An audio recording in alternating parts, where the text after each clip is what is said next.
नमस्कार शेतकरी मित्रांनो, शेतकरी कर्जमाफी 2026 बाबतची एक मोठी अपडेट असणार आहे, ज्यामध्ये फक्त याच शेतकऱ्यांची कर्जमाफी होणार आहे. आता कोणत्या शेतकऱ्यांची कर्जमाफी होणार, तर याबाबत बोलताना आपले महसूल मंत्री चंद्रशेखर बावनकुळे यांनी सांगितले की जे धनदांडगी शेतकरी आहेत, ज्यांच्याकडे फार्म हाऊस आहेत, मोठमोठ्या गाड्या आहेत, अशा शेतकऱ्यांची आम्ही माफी करणार नाही. तर जे शेतकरी खरंच या कर्जमाफीसाठी पात्र असणार आहेत, केवळ त्यांचीच आम्ही कर्जमाफी करणार आहोत. आता यामध्ये काय सुरू आहे तर लक्षात घ्या, ऑक्टोबर महिन्यापासूनच सरकारकडून संपूर्ण डेटा घेण्याचे काम सुरू आहे.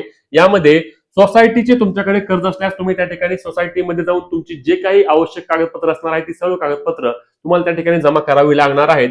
आता यामध्ये थकबाकी आणि चालू बाकी दोन्हीची देखील माहिती गोळा करण्याचं काम सुरू आहे. म्हणजेच की ज्यांचं कर्ज थकीत आहे किंवा जे रेग्युलर कर्ज न करतात त्या सर्वांची माहिती गोळा करण्याचं काम सरकारच्या वतीने सुरू आहे. आणि आपल्याला एप्रिल महिन्यामध्ये समजणार आहे की नक्की कर्जमाफी कशी असेल, कारण सरकारकडून पोर्टलचे काम सुरू आहे, जे एप्रिल महिन्यामध्ये त्या ठिकाणी पूर्ण होईल, ज्यामध्ये कर्जमाफी कोणाची होणार आहे, प्रोत्साहनपर अनुदान मिळणार का, चालू बाकीदारांचं नक्की काय होणार, ही सर्व माहिती आपल्याला समजणार आहे. आता महत्त्वाचे व्हिडिओ असणार आहे.